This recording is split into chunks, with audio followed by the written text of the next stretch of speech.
Welcome back after MEA break. I want to spend a little bit of time going through what needs to get done for the week. So I'm going to go into the weekly plan. And this week we are focusing on determining how dinosaurs, and for that matter, any ancient extinct organism, how they ate, based on adaptations, different things that we see in the fossil record.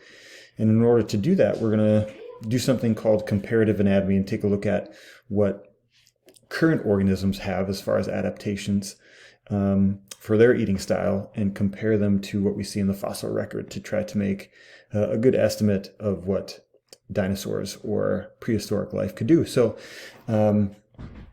you have a few things to do this week, really normal stuff here. You're going to get into the eating weekly folder, take a look at the readings and videos, watch those, take a look at those so that you're ready to go for the quiz.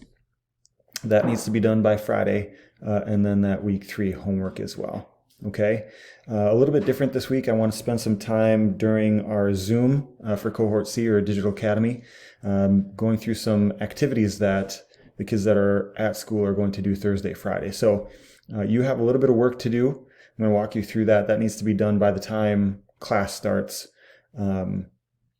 for you guys. Okay. For those of you coming to class, we're going to do those 2 different activities together. And then, like I said, your homework for this week, a little less than the normal. We don't have a lab. You've got your week 3 homework and the eating quiz. So when we take a look at the week 3 folder, the first thing is our kind of learning target checklist. Okay, so things to think about for your week 3 homework. Describe the morphological characteristics. Morphology is the shape and structure. Okay, so the physical characteristics of different feeding strategies. Okay, you're going to look at tooth replacement in dinosaurs compared to humans. You're going to take a look at and compare ways of processing plant material. Dinosaurs and modern animals do that in various different ways because getting energy out of plants is very difficult to do. I'm going to take a look at non-morphological indicators of diet as well. And then the last thing is suggesting dinosaur diet based on what you see in the fossil record. So make sure you cover all of those in your weekly homework assignment. Okay. Otherwise, the quiz is there for you. Again, you can take that as many times as you need to. Read the weekly reading, take a look at the videos. There are some enrichment readings or articles based on the process of eating. So take a look at that. This is a Google Slides that I have for you if you want to take a look at that. Otherwise, I'm going to walk through the activities. Okay, so for those of you that are Cohort A or Cohort B, you can stop the video now. You know what you need to do for the week. Cohort C, kids, you need to kind of keep watching here because this needs to be done by class time. So this modes of eating activity, what you're going to do is just review. Okay, this is going to have you do a little bit of research. So, go out to Google, use the databases. And what I want you to do is give me a definition of different types of eating styles. Okay, so for example, the first one's a carnivore. In this space here in a different color, you're going to type in definition of carnivore. And then I want you to give me a modern or living example of a carnivore. Okay, so lots of different things to pick from there.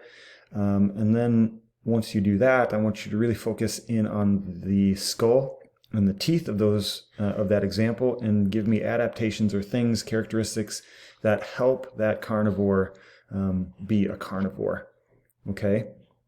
However, there are other adaptations or characteristics within other parts of the body that allow carnivores to be carnivores. So I want you to kind of list some of those characteristics here, and then I want you to plop in a few different pictures showing those different adaptations that you listed for both the skull and the teeth and other body parts.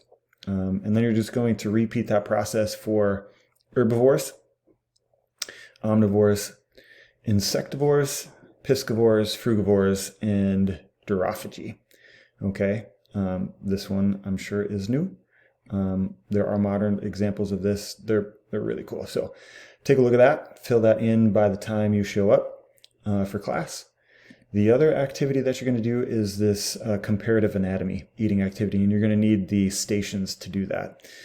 So comparative anatomy, like I said, is taking modern characteristics or modern animals and comparing them to what we see in the fossil record to kind of get an indication of what those animals could do as far as eating. And this applies to all sorts of different characteristics. It's not just eating. So what you're going to do is you're going to take a look at the station. Based on the information that you see and based on what you did in the previous activity, you're going to make a hypothesis or a guess as to what type of feeding style the dinosaur had based on what you see.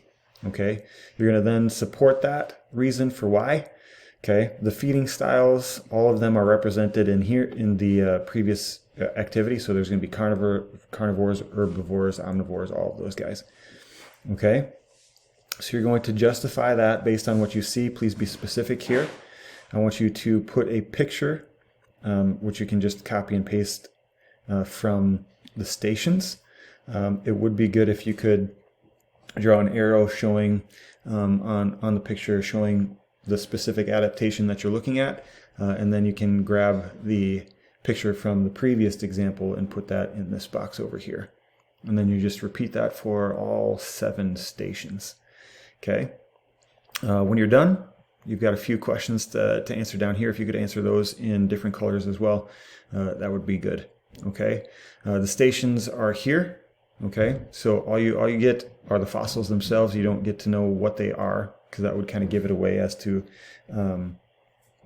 what you're looking at as far as feeding styles. Okay, so those are the stations to fill out for this activity.